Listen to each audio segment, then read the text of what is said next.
Welcome back, everyone. I'm the About Gamer, and today we're covering one of probably the more interesting ancestries, at least when it comes to people's questions about, how does this even work? Today we're talking about the Merfolk, and I will say the Merfolk are quite interesting. Granted, like many types of specific ancestries that have certain requirements that, require them to be submerged in water every so often, they are going to be challenging to play in situations where they can't do that, obviously. Now, they did add the supra marine chair, which allows you to essentially be submerged in water all the time. You can see actually a little bit of it here in the image behind me. And, with the various wheelchair rules they have in Pathfinder 2nd Edition, there's absolutely no reason why you can't play a merfolk outside of the water. So, you know, if that gels with you, that's cool. And if you're just not into that kind of thing, then they're really good in aquatic based campaigns, which is honestly their strong suit. And actually it really leans into their lore. But before we get into the video, as with many of these videos, if you're enjoying it, subscribe. I'm going to be covering as much of the book as possible before PaizoCon comes up, and then I'm going to be covering PaizoCon. So if you don't want to miss anything Paizo related, I recommend the subscription. Also, go ahead and like the video. This increases the chance other people get to see this content, and I know there's a lot of people out there who are very curious about the How the Wild stuff who just don't know that there is channels out there producing content on them at this time, as the algorithm is really bad about sharing our content. So if you enjoy the game, I recommend doing it for the health of the game. But let's go ahead and talk about the merfolk. So merfolk are essentially the human elves of the sea. They are as widespread, they are industrious. The major difference between merfolk or elves, because they kind of also look a little bit like elves, is they have a stronger penchant for magic, and actually is reflected in their feats. Some of their feats are just full blown spells, like everything you would expect from a spell is just a feat for the merfolk, which is incredibly strong. In addition, they just also get access to a bunch of spell stuff, but that's not the only thing they're capable of. But it's the biggest thing that makes them different than, say, humans, for instance. Elves do have a little bit more of that magic kind of tinge to them, but still not anywhere near as close as the merfolk. And honestly, one of the most interesting things about the merfolk is they are so dynamic when it comes to appearance. They can look like any kind of, human elf creature from the top up and any kind of sea creature from the bottom down. So they're technically, if you consider it that way, the most dynamic in appearance of Ancestries, which is kind of cool. Other than that, society-wise and belief-wise, they're pretty much just like people. They have these massive cities. There's like the crushing depths are not good for all merfolk, so there's special kinds of merfolk for those areas, and they equivalent it to, people who decide to live in the mountains, so that makes a lot of sense. And as well, like culturally speaking, what their beliefs and what their ideals are varies from what region they're related to. And not only that, but like from the top up as well, they could still be green, blue, or whatever. It states that they tend to look closer to civilizations that border their ocean regions. But the further away from any land regions they are, the more like fish like their upper part becoming, more blue or green or whatever. So that being the case, yeah, they're very interesting. And I like their naming conventions too. They mix in some, kind of surface names with dolphin like clicks or whale like groans. For instance, Irikik is one of the kind of names where Erie is a name that you might hear some surface dweller have, but Keek is specifically like very reminiscent of dolphin clicks. So I really like that, though it does state that their names don't sound as good in air as they do in water. So they do sometimes just adopt surface names when being on the surface because they don't like the way their name sounds in the air, which is another very fascinating thing. And, something I really appreciate as well, they're just people. That's just what it mostly boils down to. These are the people of the sea. These are the human tunas, as it were. They're like tunas, chicken of the sea, whatever. Anyway, so let's go ahead and talk about their stats, what they do, and all that kind of stuff. So first of all, they're an uncommon ancestry. This is only as relevant as it is mostly for society play. Obviously, if you're on lands, yeah, you could say that they're uncommon. I would even say they're rare on land, considering everything they have to go through to do so. But in the water, they should be very, very common. So, uncommon being their general rarity makes a lot of sense. They also get not a bad amount of hit points, 8 hit points, which I guess is relatively the standard, but still, it's not bad. Now, unlike many of the ancestries in this book, they're only medium, and they don't really get any other size changes. So, unfortunately, no Orca Merfolk for you. But, you could always do something like Beasts, or the Beastkin Heritage, Versatile Heritage, if you really wanted to go that route. Now, their speed is interesting. On lands, they have a 5-foot move speed. In water, they have a 25-foot move speed, which honestly is mostly irrelevant for the land speed because, well, I guess, well, yeah, actually, I knew this was going to come outside the wheelchair rules. All right, am I on my other screen here? Yeah, so interesting. So technically, their wheelchair speed is the same as their land speed. Huh. I, you know, interesting. That's potentially a problem. I'm sure many people will just allow them to use their swim speed when using a wheelchair. But that's because what it says here for wheelchair stuff, you stride at your normal speed.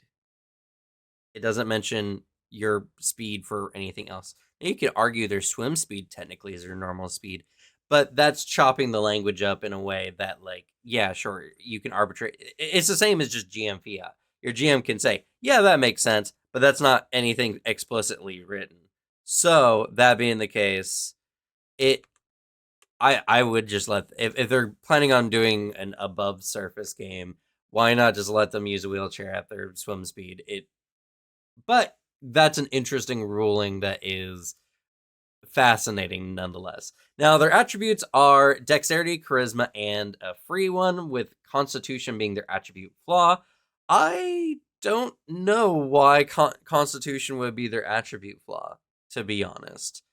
You would think that a creature that honestly needs to exert more general efforts and movements, because swimming is, a hard, even if they have a powerful tail for it, would mean that they would have a rather decent constitution, right? But maybe their bodies are more frail.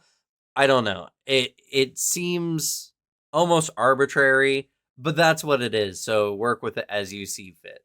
As for their special abilities they get, so they have Aquatic Grace, which is actually genuinely a pretty good effect. A bit on the niche side, sure, but compared to many other ancestries, it's just a bonus that just is really strong. Because anytime they would roll a success on a water effect or anything effect as the water trait, you get a critical success instead, regardless of what type of save you're making. It's pretty good. It's just a better save against water effects specifically, which is very, very solid. It's again, it's on the niche side, but it is very solid and very powerful when it does come up. Other than that, they have low light vision and they have hydration where they need to submerge their body in water once every 24 hours. If they don't do it in 24 hours, they get a -1 on their SAS penalties to fortitude save, and after 48 hours, they begin suffocating. So, like many of the hydration ancestries, it's the same. Also, their traits are amphibious, humanoid, and merfolk. So they count as humanoids for the purpose of things like beastkin, and as well, they're amphibious, so they can breathe above and below water, which is very handy for a lot of situations.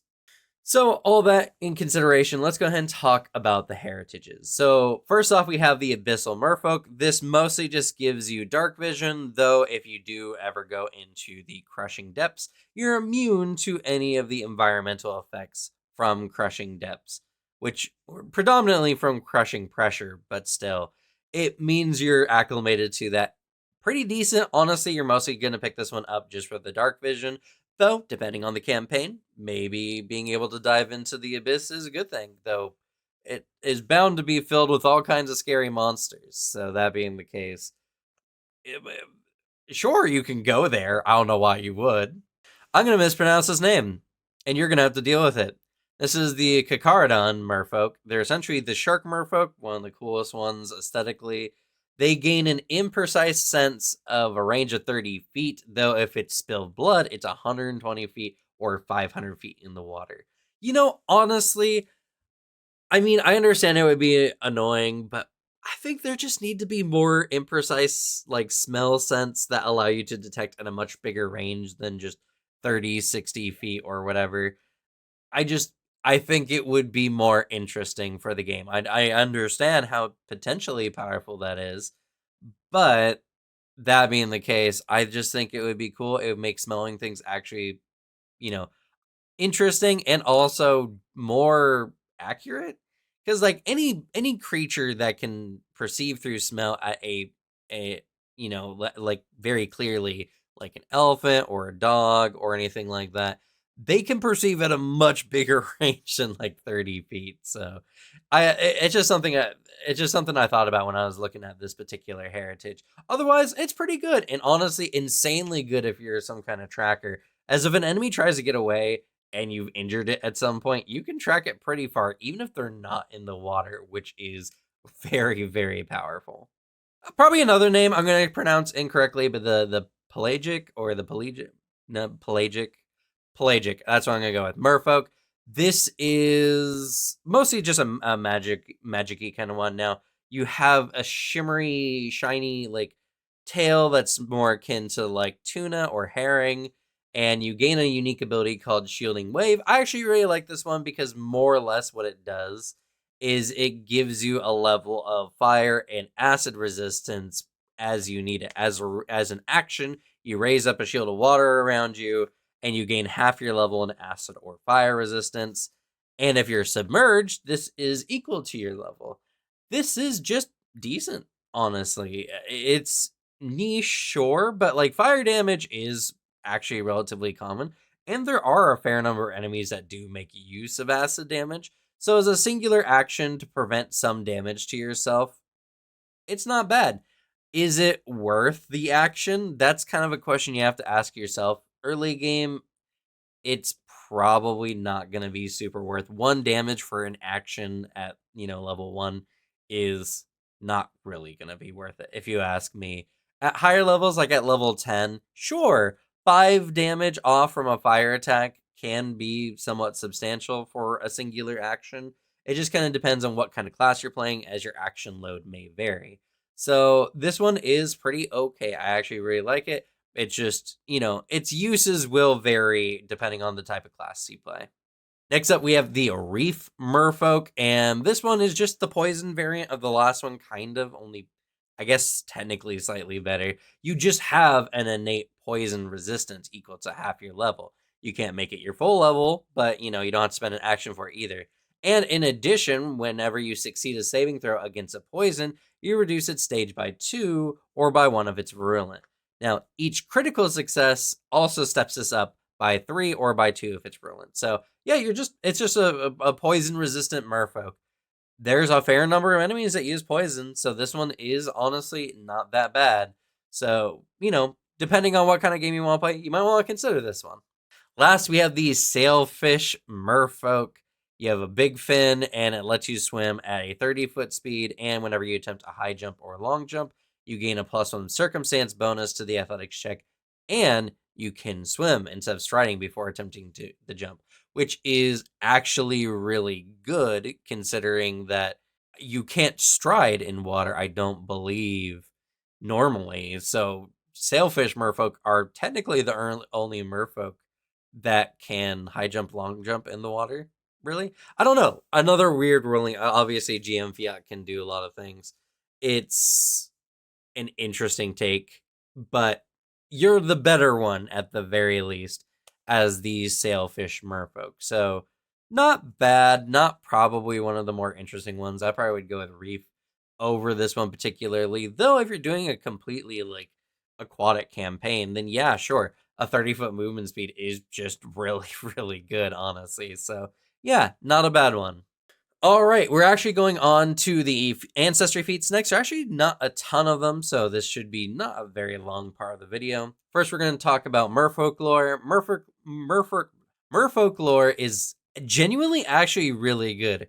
Now, they give you Arcana and Society, which are both very useful skills, but the Merfolk Lore is probably one of the most powerful outside of the ocean, actually, because any enterprising kind of merchant who wants to expand their market range, for instance, might want to know access to the more open, at least, merfolk cities. So this is information you could easily use to make an income in most like port city areas. Giving some information about what the merfolk are looking for, what they need. You can be essentially a very good market advisor to earn money, and I think a lot of people would pay for information like that, especially for something that's so divided. And then obviously if you're playing in a aquatic campaign, there we go, then just knowing where certain merfolk cities might be is also really good. So yeah, Merfolk Lore is actually kind of a sleeper hit. It's actually really good. Next up, we have a Merfolk Weapon Familiarity. It's actually strange that I haven't talked about this one in a bit because the awakened animals didn't have it, but you are trained with crossbows, heavy crossbows, long spears, spears, and tridents. When determining proficiency, you treat each of these as one step lower. All the martial ones are simple ones. None of these are advanced, so you don't have to worry about that. And there's no merfolk weapons as of right now, and it doesn't seem like they intend to really put it in because they didn't even put in the texts to imply that that would be the case. So yeah, and typical for weapon familiarity at 5th level, when you critical hit, you get the crit specialization for these weapons specifically. Really good. It offers a lot of weapon opportunities for classes like the alchemists, who might be getting changed soon, or if you just want to have a decent weapon as a spellcaster, this is not a bad choice either. Ocean's Bite does require that you're either the Abyssal or the Karadon Murfolk, and essentially you get a jaw attack. It does a D8 damage. That's it, but a D8 damage, like unarmed strike, is pretty good, all things considered. If you're going for a unarmed type character, this is going to be a very powerful attack to have in your general kit. So honestly, not bad. Sea Song, this kind of goes into the whole the mermaid aspects of their singing, whether it's like as sirens or whatever. You become trained in performance. If you would automatically become trained in performance, you become trained in something else, and you also gain the virtuosic performer skill specifically for singing, and your voice carries equally well above and below water. So yeah, pretty cool. I mean, it's very specific, but it does give you a free feat, and depending on the type of character you are, there might be some interesting character ideas around this one, but honestly, kind of one of the more, you know, more for a character story things than anything. So yeah, I'm glad that it's here nonetheless. Swimmer's Guidance is honestly not bad, especially if you're doing a campaign that it has, intermittent amounts of water in it. This one, whenever you swim within 30 feet of an ally, the ally gains a 10-foot swim speed until the end of their turn. If the affected ally needs to make a swim check at all, which, in rough waters they may have to, if they get a crit failure, they get a failure instead, which means they don't start drowning at least right away. So Swimmer's Guidance is okay. Honestly, the 10-foot swim speed is a little sad, but it really depends. This one is so niche, and the bonus effects is generally okay. I just don't see this one coming up a lot, because if you guys are playing in a campaign that has water enough in it that swimming is just something that's going to occur frequently enough, then most players should have some access to a swim speed of some kind.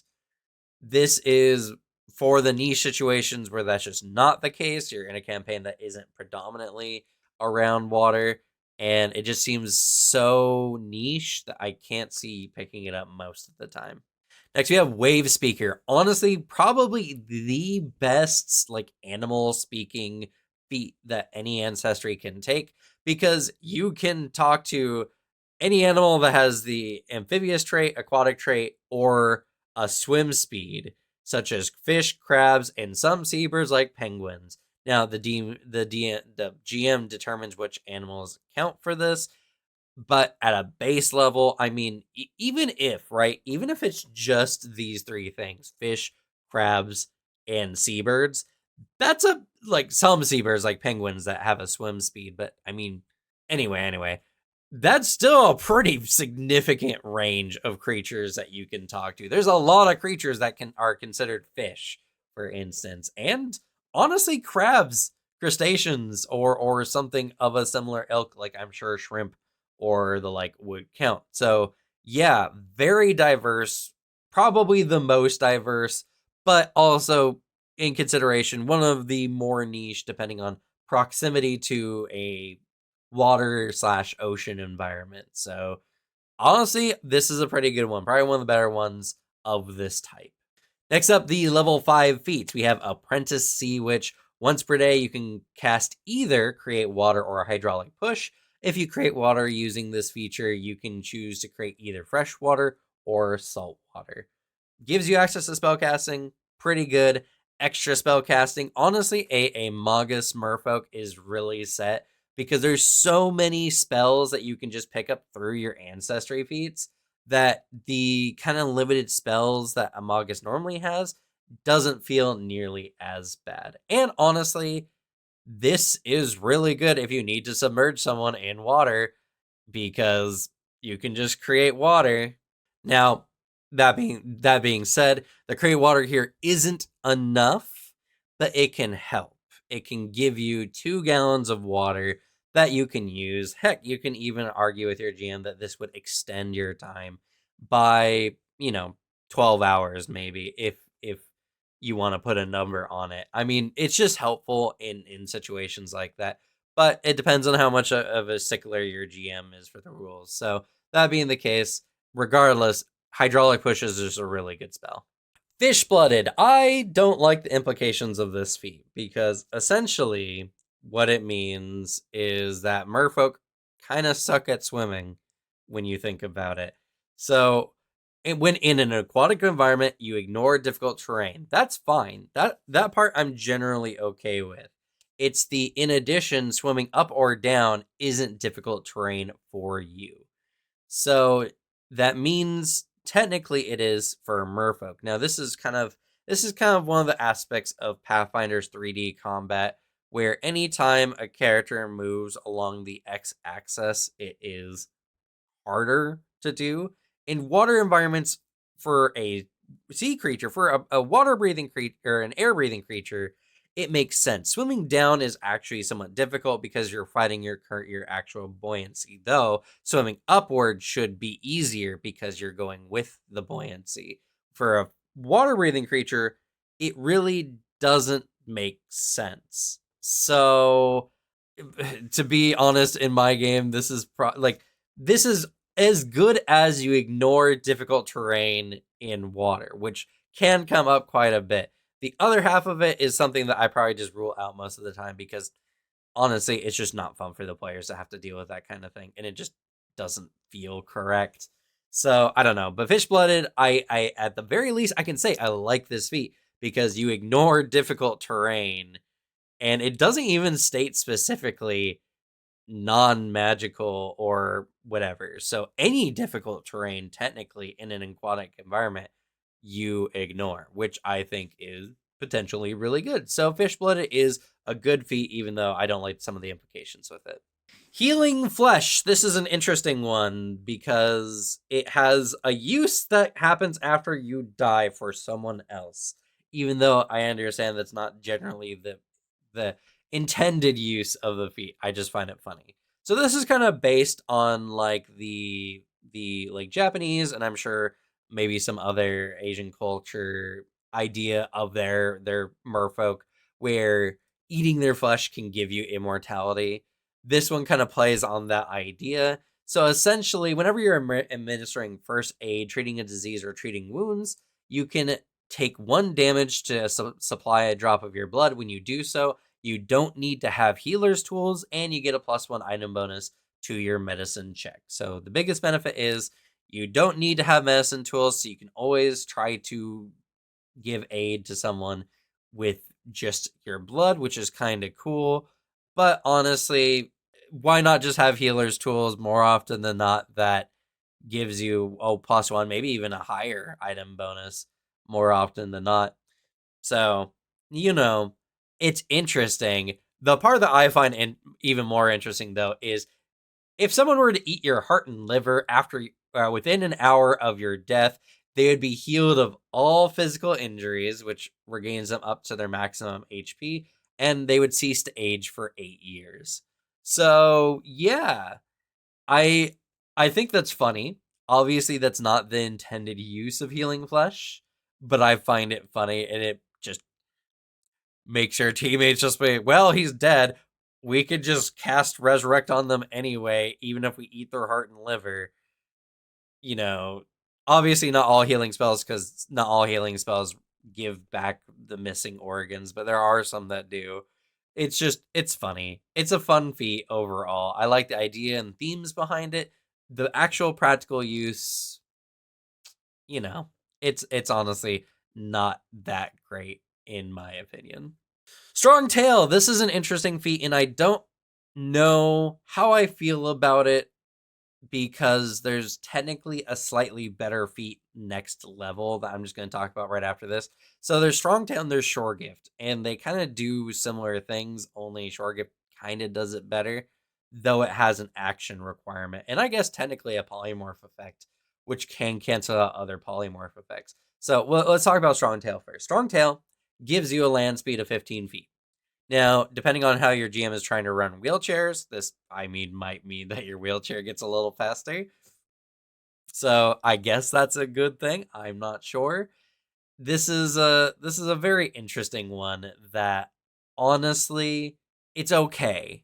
A 15-foot movement speed is really slow, but if you need it in a pinch, Strongtail can be good. But let's go ahead and talk about the other feat, and then you can judge honestly which you would prefer. Next up, we have Shore Gift. Now, this is a singular action that I mentioned before, has the polymorph trait. It's also technically considered primal magic for, anti-magic purposes. And you just slip your tail off like a pair of pants, and now you have a land speed of 25 feet. It does do some other things in addition to that. This also gives you a bonus if you're trying to. So it says here, using the shore gift also counts as creating a disguise when using deception to impersonate, and your transformation automatically defeats perception DCs to determine if you're a normal member of the ancestry of whatever you appear to be. So when you use this, you appear as either a human, Alvinari, or elf who looks just like you. This isn't to disguise yourself to look like a different person, but more to look as like a member of that particular ancestry. Only creatures actively rolling perceptions to examine you might notice the disguise. You can remain in this alternate form indefinitely, and you can shift back to your merfolk by using the same action. So for a singular action, you just get a 25-foot land speed, which, is honestly just going to be helpful more often than not.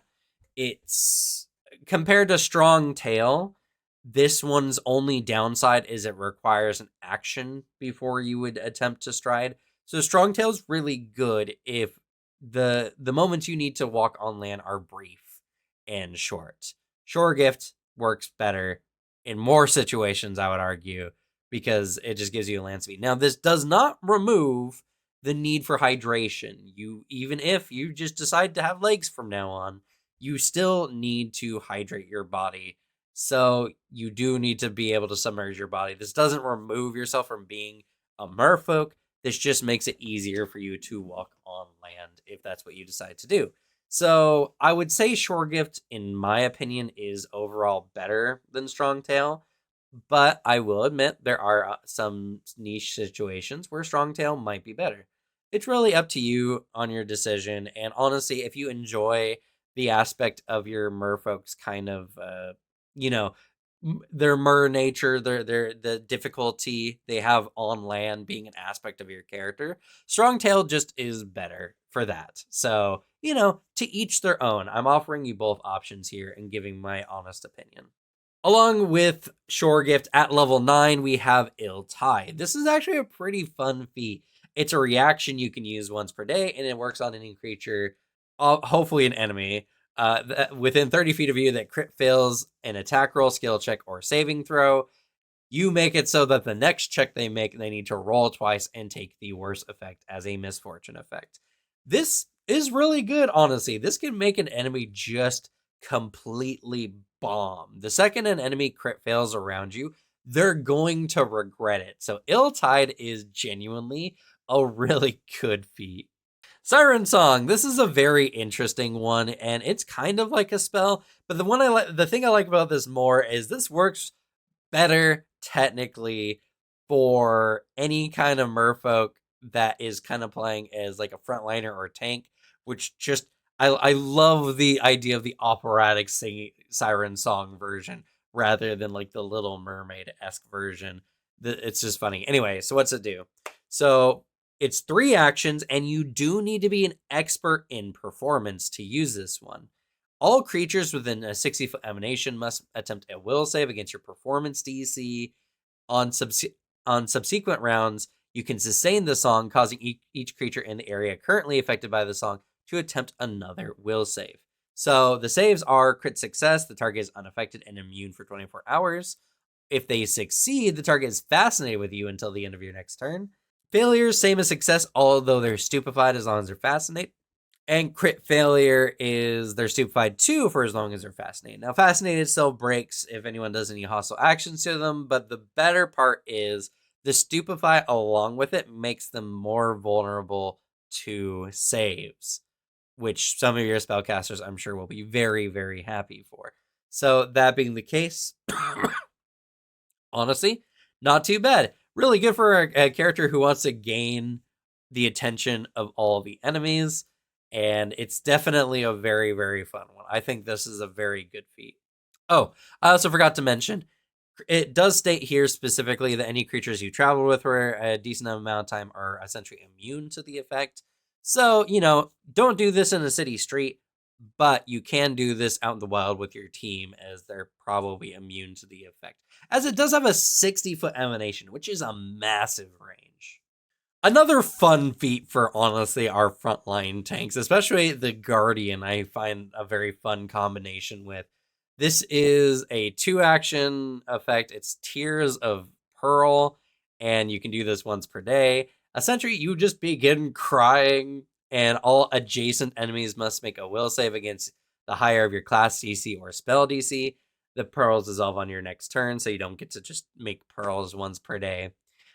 So what happens? On critical success, they're unaffected. On success, the target is slowed 1 until the start of your next turn as they reach out and try to covet the pearls.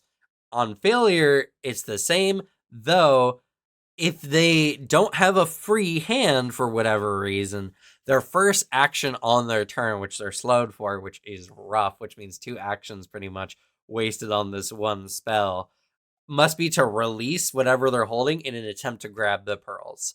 And crit failure, same as the failure, though now they're slowed too, which means they spend their entire turn essentially trying to grasp at these pearls. Now, again, I like the idea the big, heavily armored, bulky guardian just begins crying and then hampers everyone so that they can't get away from your pearls.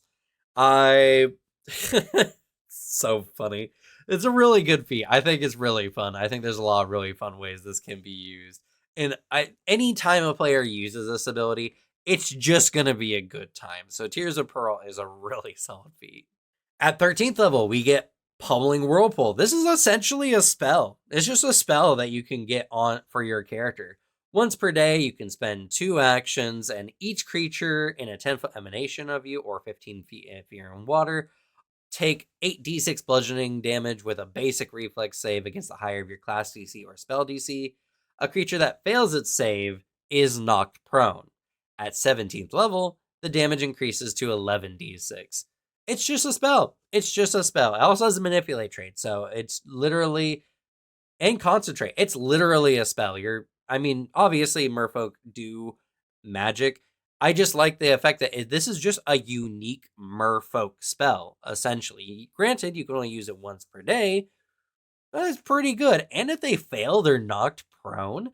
This is an amazing merfolk spellcaster feat, which is just incredibly solid. And also really good for kinesis, too, honestly. So yeah, just a very good feat. Also at 13th level, we have Sea Witch. This gives you just some more spells. Now you can cast Aqueous Orb and control water at the 5th rank of Primal Innate Spellcasting. So just more spells, which is kind of cool. At 17th level, we have Doom of Sailors. This is also just a spell, honestly. This is a 2-action effect that has a concentrate, does not have manipulate though, which might be important. It does have auditory and emotion, fear, and mental, in case that's relevant to whatever enemy you're trying to use it against. So you sing a song that foretells the fate of a creature you can see within 60 feet. The fear grips that creature's soul, causing it to take 10d10 mental damage depending on the save, which is a will save. If the creature is in water or on a seagoing vessel, it's a -4 circumstance penalty to the saving throw. If you're playing a water, aquatic, or ocean-based campaign, this is an insanely powerful spell, because that -4 circumstance penalty is just huge. Really, really good. And would stack with things like frightened or sickened or whatever. So what happens if they fail to save, right? Or what happens on the save? So crit success, nothing happens. Success, the target takes half of the 10d10 damage and is frightened 1 as it glimpses its demise.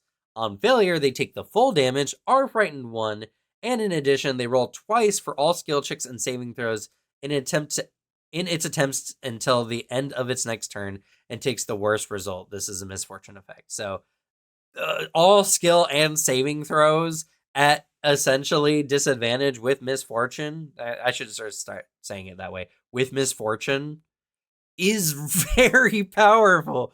That's bonkers powerful. Hey, spellcasters, dogpile this fool because he failed and this is just on a failed save. That's huge. And crit failure is just a stronger version. Oh yeah, also, don't let me forget, they were frightened for that. Yeah, for crit failure, the damage is double, which is massive. That's, a potential 200 damage if you get the very rare 100 on that. But also, they're frightened too. So yeah, and it does the same as the failure effect, obviously. So Doom of Sailors is I'm surprised this doesn't have incapacitation, honestly, because the reducing of saves and skill checks, all skills and saves until the end of its next turn. Oh my gosh, that's so good. Doom of Sailors is potentially one of the most powerful spell effects from an ancestry feat I've ever seen. It's insane. And the final feat we're talking about here today is Kraken's Call. This is essentially summon Kraken the spell. Not quite the same, but it is very powerful. So it's 3 actions as Concentrate and Manipulate. So it's essentially a spell. And you can only use this one once per day, but that's probably for the best. So in a 30-foot bursts within 120 feet, you summon a bunch of small little portals where essentially a Kraken reaches through and tries to grab each creature in the affected area. Each affected creature takes 8d6 damage depending on the fort save against the higher of your class DC or spell DC, and you can sustain the spell up for a minute. The first time you sustain it on each subsequent turn, each creature in the area not already grabbed by a tentacle must make the initial save. So what happens? This is the hard part, and this is kind of what knocks this one compared to Doom of Sailors, which I think is overall just the better spell, is on success, the creature is unaffected. So, yeah. Also, this affects all creatures, so allies and the like, not just enemies. So you can't even use this to zone enemies out of an area with your allies, though you can use this to zone an enemy out of a particular like area that has an objective in it, for instance, or maybe an escape, who knows. But on failure, they take the full damage and the creature is grabbed. A creature that is still grabbed when you sustain the spell takes 3d6 bludgeoning damage with no save. The tentacle's escape DC and AC are equal to the higher of your class DC or spell DC, and a creature can attack a tentacle to attempt to free itself, though it does need to do 30 damage in a single round to destroy the tentacle. And with crit failure, except double the damage. So, yeah. No, yeah, actually, so as crit failure, if they crit failed the initial save, they're taking 66 bludgeoning damage if they're still grabbed by the tentacle, which is kind of nutty. Also, doing double, 16d6 damage equivalently is a nut crit failure effect. So, this is really good, though any creatures that succeed just can kind of ignore this one, and it's only a 30-foot burst, which is somewhat easy to escape depending on environment and all kinds of things like that. So, if I was to compare this to Doom of Sailors, I feel like Doom of Sailors is overall the stronger one, even though Doom of Sailors only affects a singular creature, which makes it a make or break kind of spell, where this one can affect any creatures in the area. So, obviously, I think there are very valid arguments over one or the other. For my personal opinion, I feel like Doom of Sailors is overall the more effectual one, but that's purely on a circumstantial basis. So, that being the case, yeah, Merfolk, insane, right? Just good, like godly level spell casting in their ancestry. I am jealous. I'm playing an elf currently, and I'm looking at these feats, and I'm like, man, I kind of wish I was a Merfolk. I, for my character, there's just not a lot of elf feats that feel overly impactful. So these ones are very, very good. But let me know your ideas about the Merfolk down in the comments below. But that's going to be it for me. Thank you all so much for watching. Good luck with your games. Leave the bad luck to me. And I'll see y'all next time. Bye.